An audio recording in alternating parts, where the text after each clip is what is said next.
Bismillah ar-Rahman ar-Rahim. His Excellency Dr. Abdullah, the CEO of Afghanistan, Her Excellency the First Lady, Ministers Hakimi and Atman, Ambassador Yamamoto, ladies and gentlemen, ambassadors, ministers, distinguished guests, distinguished colleagues, friends, fellow citizens. It's my great pleasure to welcome you to Kabul for today's senior official meetings. Our country and our people are honored by your presence. Today's meeting is part of a longer conversation about how the world community is partnering with the people of Afghanistan to build a better future. We acknowledge your partnership, and we are grateful that so many of you found the time to join us today for discussion. Thank you for your courage. Let us begin. In London, we presented the Self-Reliance Roadmap, which laid out how Afghanistan would build the foundations for a stable, sustainable country through a long-term process of reform and institution building. 1 year ago, we used the Brussels Ministerial Forum to turn the self-reliance approach into an operational program. It uses fiscal policy to set realistic priorities, build the country's revenue base, and turn plans for inclusive growth into a series of policy reforms and programs that bring development to the daily lives of our long-suffering people. Today, we're more than halfway through our administration. Now is the time to begin the reckoning of what has been achieved and what challenges must be overcome. Let us begin this stock-taking with a look back at where we started just 3 years ago. The National Unity Government took office in the midst of not one, but of 3 crises, each of which was a major challenge to our nation's survival. First, with the foresight of the international community's pending withdrawal, Taliban groups and its affiliates launched an unprecedented and bloody attack on our government and people. Let us not forget that thousands of innocent Afghans, children, men and women, lost their lives through attacks on civilian facilities such as schools, mosques, villages, and town centers. I and Dr. Abdullah spent too much of our first year holding babies, bodies of maimed children, in hospitals covered with burns from bombs that had been deliberately aimed at ordinary villages, at football fields, at soccer fields, at volleyball fields. The assault continues. This was the year when Taliban and their backers thought they would finally seize territory and make a base. They failed in achieving any of their strategic objectives. Not one provincial center has fallen. Their cruel, indiscriminate attacks on civilians, which violate all of civilization's treaties and conventions about human rights, have achieved nothing except to steal our people's resolve to resist. The valor displayed and the sacrifice endured by our defense and security forces is an expression of our deep-rooted patriotism and our Islamic belief in the justice of our cause. We are confident that terror and violence can be rolled back and beaten. It will neither be easy nor quick, but it will most definitely happen. The economic collapse that followed withdrawal may not have been as bloody as the terrorist assault on civilians, but it had human consequences that were nearly as grave. When growth collapses from 10% to minus 2%, the result is not just a red-colored bar graph in someone's annual budget report. It means thousands of families going hungry. It means villagers who tell us that they look forward to the season when they can eat once a day instead of once every other day. It means female-headed households sinking deeper into poverty. It means young men and women seeking economic refuge, becoming prey to unscrupulous human and drug traffickers. And we had a political transition. Many in London in November 2014 doubted that the National Unity Government would survive. And yet today, Dr. Abdullah and myself are here speaking in a united voice on how to secure the future of Afghanistan for generations to come. Making sure that the presidential election of 2019 meets the highest international standards and that the parliamentary and district council elections of 2018 provide the foundation for integrity and transparency is among our top priorities. Having paid a high price for disorderly and violent succession of high office through our history, we are dedicated to ensuring that orderly constitutional succession to high office is our legacy to the future. Yesterday, you heard from the First Lady and other Afghan women leaders.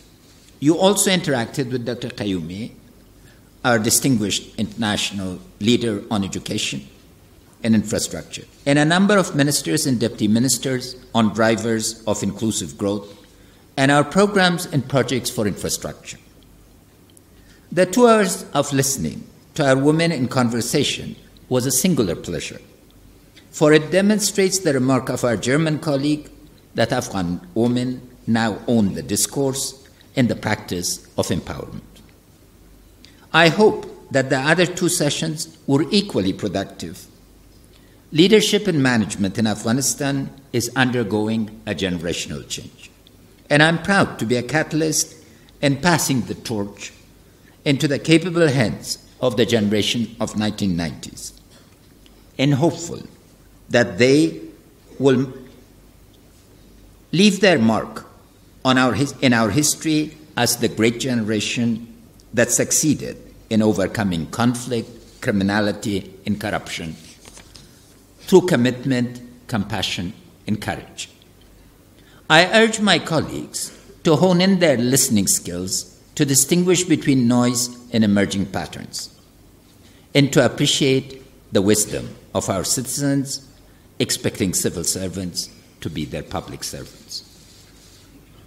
Throughout today, you will hear from other ministers, civil society, and private sector on the ways we have tackled Afghanistan's developmental challenges, not all of which have been as visible as needed.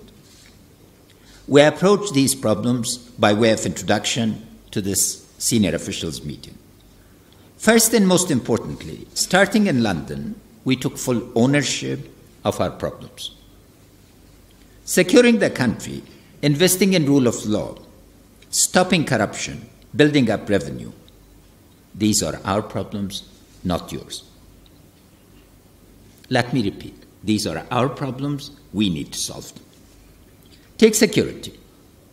Between 2002 and 2013, there were over 4,000 international troops killed, and we paid them tribute. And 1,000 more wounded. Since 2014, there have been less than 100 international fatalities. The blood being shed is Afghan. And I make no pretense of hiding the fact that the numbers of dead and wounded on both sides of the battlefield are truly horrific. Taliban groups and their supporters, however, are responsible for this bloodbath, as they rejected the offer of the Government of National Unity for peace through political dialogue. But when war is imposed on us, we Afghans are not shying away from the defense of our country.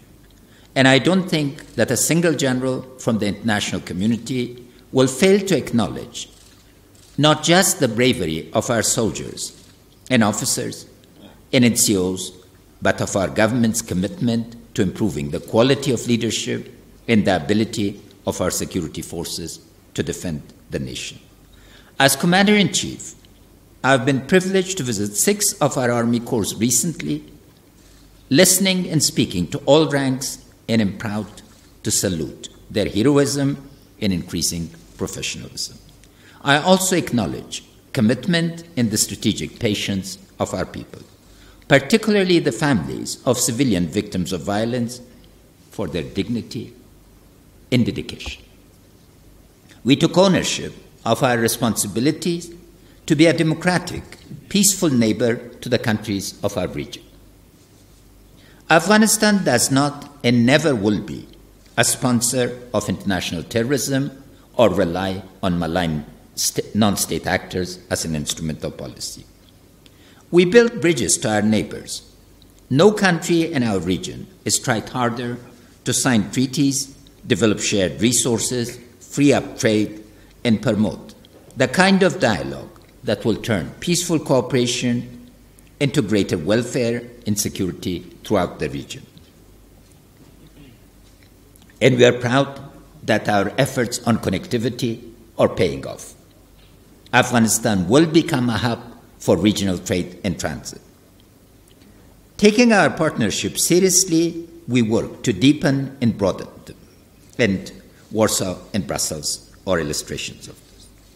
We took ownership of our responsibility to stop corruption. With your help, we established the Anti-Corruption Justice Center, which to date has not only tried more than 300 cases of higher-level corruption, but for the first time in Afghan history, we've sentenced in jail senior security and civilian officials who've abused the public's trust. I salute the Attorney General, the Chief Justice, and all our officials who have displayed remarkable courage and conviction to secure these gains for our people and for our citizens. To build on that first foundation of an anti-corruption program, we recently endorsed a highly pragmatic, but we believe very realistic, national anti-corruption strategy that is already being put into practice. My colleagues and I look forward to a rich and candid discussion on how to fight corruption. We are proud that our government stands behind the freedom of the press to report on corruption, on the rights of activists to demonstrate against it, and for the independence of the judiciary to prosecute and convict. Hearing about corruption pains every one of us. Our people hate it.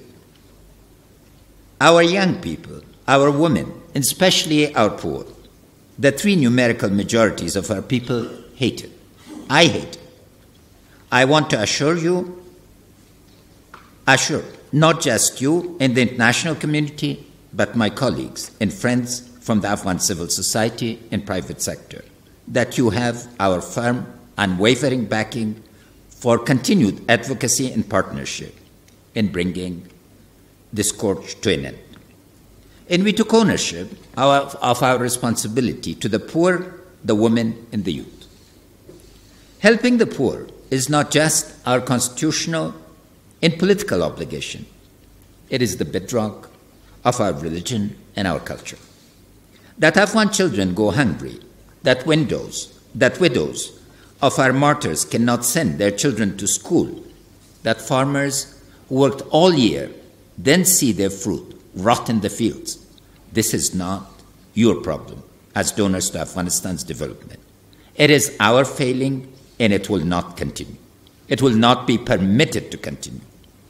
In Brussels a year ago, we announced that we would soon be launching the Citizens' Charter, a national priority program to provide basic services to villages and townships across the country. Today, the Citizens' Charter is operating in 2,200 urban and rural communities across the entire country, and will not only reach its first-year target of 2,500 community councils, but is doing so well that we are already accelerating its scaling up. In Brussels, EU Foreign Minister Mogherini, the First Lady, and I launched the National Program for Women's Economic Empowerment. As of today, 67,000 poor women have been supported in agricultural activities. 35,000 women have received training and support in how to raise and market livestock. And our Ministry of Finance is already authorized the hiring of 3,000 women, contract teachers, so that Afghanistan's newly returned citizens can be assured that their daughters will be both literate and numerate. If investing in a girl's education changes 5 generations, ignoring the poverty of female-headed households condemns several generations to abuse, exclusion, neglect, and violence. The economic empowerment of women is crucial. There are biographies of 60 women, addicted husbands, widows, orphans, who have changed their lives through becoming model farmers. In taking a small step, each one of them collectively, they've taken a giant step. What's the outcome? Children who eat and are not stunted. Girls who attend school and their stationery is paid for by their mothers. Access to protein that was denied to many other households. In learning from small, we need to learn to scale up and address the larger problems. And here I cannot resist a side acknowledgement to the prowess of our amazing girls robotic team that recently visited the United States, who by themselves have been a better indicator of our success in changing this generation of girls' expectations than an entire sack of the statistics could have done. I can assure you that there are hundreds more such girls. And there will be thousands and then millions. If taking ownership of our problems was the first precondition for action, the second step was to recognize that we needed to build better systems and not just better projects. Our London paper promised to deliver reforms in 7 key areas.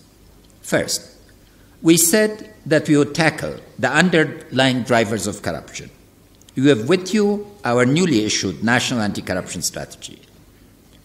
The strategy rests on 5 pillars: national leadership, security sector reform with a particular emphasis on reforming the police, improving the quality of civil service recruitment, effectively prosecuting corrupt people, and increasing our ability to oversight how money is transferred and spent.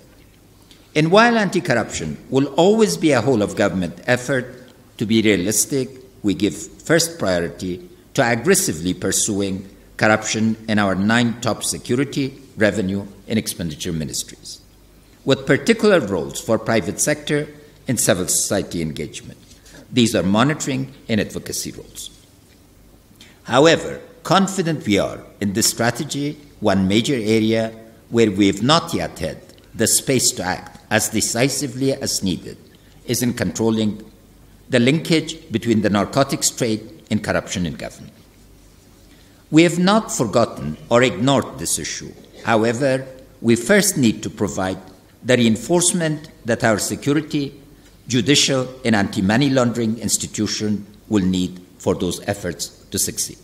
And I'm very pleased to share that Ministry of Finance and Central Bank have been removed from the grey list on financial flows, and now we are fully accredited member for banking transactions with the international banking community. We discovered just how deep-rooted the corruption drought had spread throughout our body politic when our civil society partners and we began doing serious investigations and reviews. I would like to say a special thank you to our friends in MEC, SAGAR, and civil society, who are rigorously turning over the rocks to find the corruption beneath. You will be hearing in today's session the most recent finding that the education program that so many of you have so generously supported over the years nevertheless proved to be riddled with politically inspired corruption. It takes a special form of perversion to steal the education from a child. And you can rest assured that there will be a thorough response that includes criminal prosecutions at the very highest level and a total overhaul of that ministry. Second, we promise to provide better governance. Electoral reforms are underway. We are keeping our commitment to holding parliamentary elections on July 7, 2018. We've also proposed accelerating the deployment of biometric voting registration machinery to ensure that voting in the 2019 presidential election is as transparent and free of fraud as possible. Dr. Abdullah and I are committed to hearing the views of civil society and the Afghan political class on making sure that the Independent Election Commission is responsive. They are independent, but they must be supported, and we call on international community and civil society to have observers in support. Beyond elections, we are strengthening governance in ways that reach the lives of ordinary Afghans. Over 30% of our judges and prosecutors have been changed. Every single appellate judge in 34 provinces of Afghanistan has been changed. We spend more than $1 million from our own budget to hasten the retirement of superannuated prosecutors with a new generation of certified legal reformers. And with the impending launch of both a new system of land courts and the subnational governance strategy will bring a functioning justice sector to the provinces and districts where the majority of Afghans live. And rest assured, whenever government land is involved or government property is involved, the deed will be issued both in the name of men and women. Third, we promise to put the government on the pathway towards fiscal sustainability. By no means would we say that this job is done, but let me pay special tribute to Minister Hakimi and his colleagues for making immense progress. We have been disciplined partners for the IMF. You will hear from our finance ministry that we have exceeded every one of our revenue targets. We continue to put our fiscal house in order after 14 years of wastage and lost opportunity. And I'm pleased to invite you to pay special attention to the reforms being put in place to clean up customs and deliver a budget that would be truly predictable and outcome-oriented. Managing expenditure within constraints is the other part of fiscal sustainability. This will be the first year that the budget we will be sending to Parliament is one reflecting the fiscal realities of our country. Fourth, we committed to reforming our approach to development planning. The system of development councils and national priority programs that we proposed in Brussels is up and running. Yesterday, a question was raised as to how we coordinate, how we solve the problem of coordination between ministries, the councils, Madam Pampaloni, or the web. Vis-à-vis corruption, every report that makes SIGAR or any other or civil society organization comes to the High Council for Justice and Good Governance, Economic Council, series of others are there to make sure that a cross-ministry prioritization and coordination takes place. National programs for infrastructure, urban development, energy self-sufficiency through public-private partnership, and a distributed program for electricity generation, transmission, and consumer industrial use. And development services for the poor are already operational. 2018 launches are planned for national programs in subnational governance, agribusiness development, and educational reform. Fifth, we promise to unleash the power of the private sector to create jobs and drive growth. While we acknowledge the cost that conflict places on our already challenging investment climate, we are indeed making progress. We asked our private sector leaders to define the priority obstacles to private sector development. Of their 11 top constraints, we have reformed or removed 8, with actions underway to address the remaining 3. Better business licensing has been advanced, punitive tax penalties were abolished, public-private partner legislation developed, and we are currently looking at innovations such as targeted tax holidays, investment promotion boards, and a high-level reporting mechanism so that demands for bribes from investors get quickly escalated and resolved. But we are not satisfied. Afghanistan cannot continue growing in single-digit figures if we ever hope to escape poverty and bring stability to our country. We must speed up reform. We have built the machinery for investing in growth, but we need to ruthlessly cut out waste and obstructionism. Too many private interests are blocking the public good, and they must not be permitted to do so. Corruption and red tape are enemies as potent as anything that the Taliban and terrorist groups can field against us. For this reason, we will be accelerating our private sector reform program, simplifying pro-investment regulations, and encouraging international partners to bring in their expertise and capital to develop our resources and create jobs for our people. Our commitment to private sector development is not in doubt, nor is our potential. Afghanistan is tremendous mineral and natural resources, but to get them from deep underground to those places where they create jobs and support national growth will require commitment to private sector reform that I'm here to give you on behalf of the Government of National Unity today. But for us to create a favorable, predictable, and well-managed investment climate, we're going to need a lot of help to build skills needed to prepare viable, competitive tenders, to manage corruption-free licensing, to manage bids and contracts with full professional expertise and institutional ability, and to arbitrate disputes fairly and legally. We've been frightened by the curse of plenty, and we do not want to fall prey to wasting our natural resources for the sake of a small minority and sacrifice the majority of our people. This is a long way to go, but we now have credible reform roadmaps in ministries like mines and petroleum, which in the past resisted a change to competitive markets rather than government controls. We will need your best ideas for what will bring inclusive growth to our country, and we look forward to a lively discussion today and in the months ahead. Sixth, we said that we would ensure citizens' development rights. I've already referred to rapid startup of the Citizen Charter, the National Program for Economic Empowerment of Women, and our work to secure poor people's land rights from land grabbing and dispossession by the powerful. Clean water, basic health, education, citizens' access to energy, rising farm productivity, access to jobs. These themes will remain front and center throughout our development strategy and plans for investment. But today, I want to single out a development event that hasn't happened.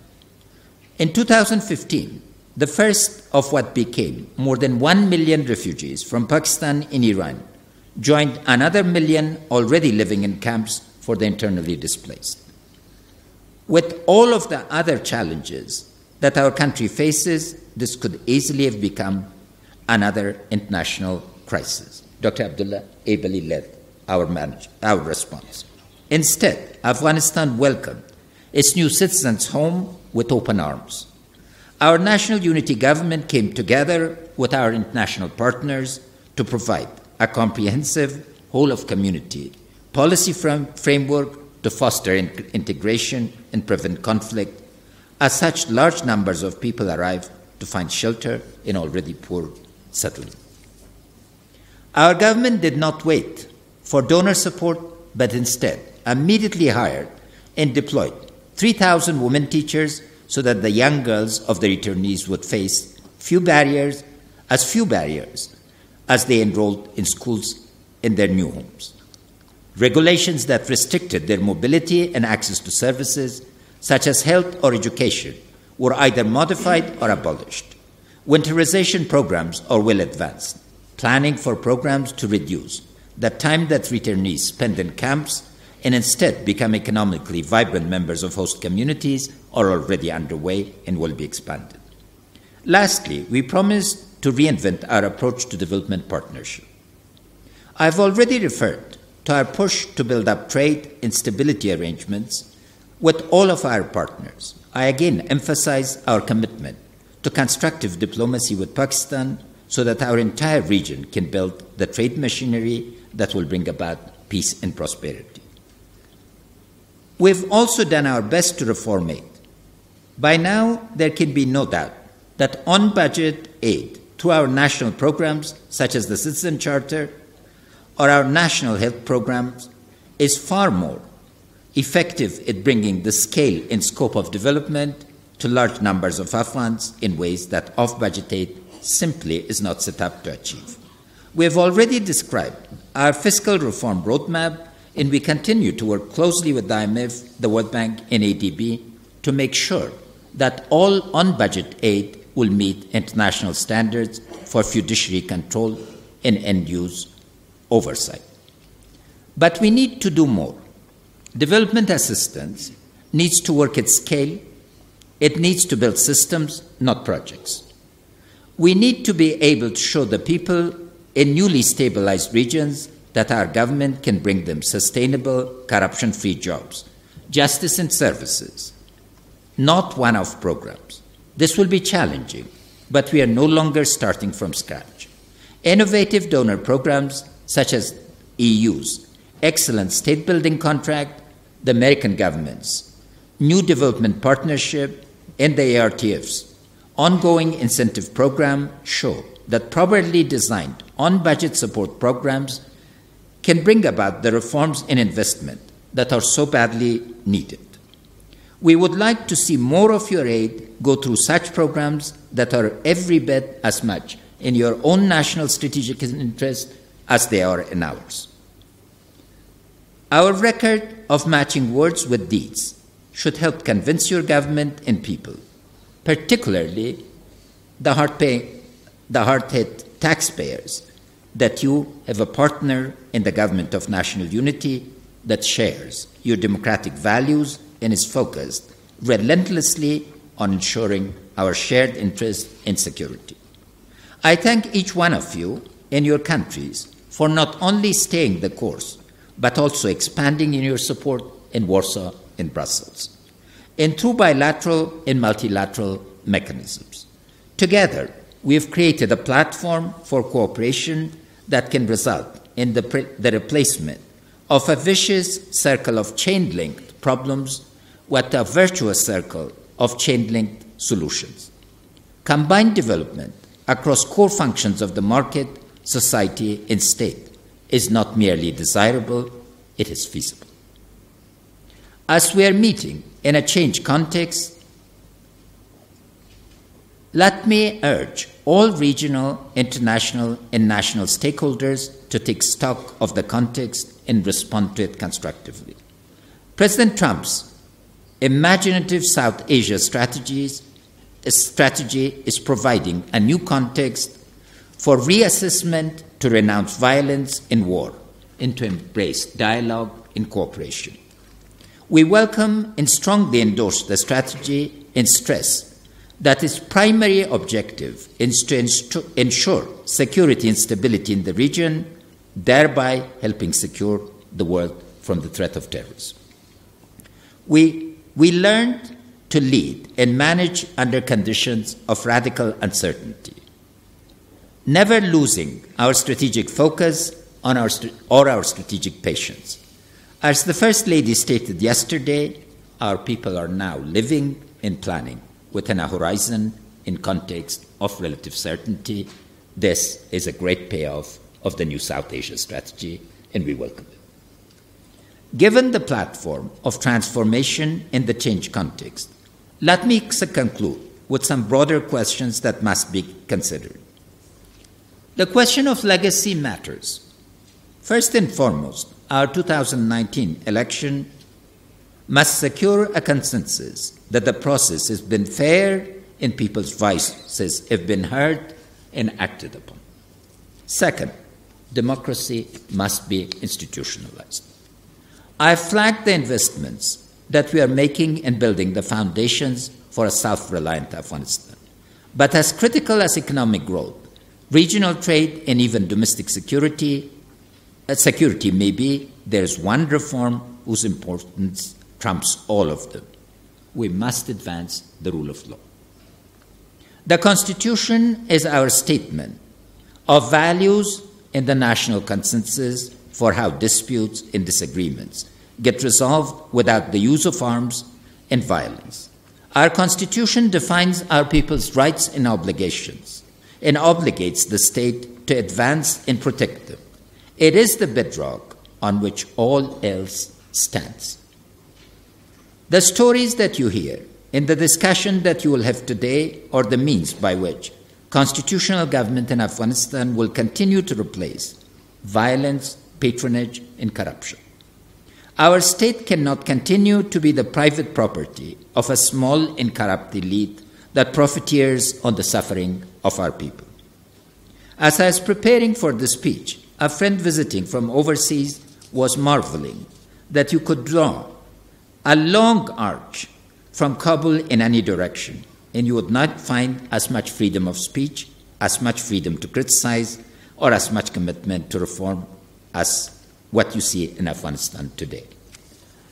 Despite our challenges, we cannot and should not forget that we are indeed making progress.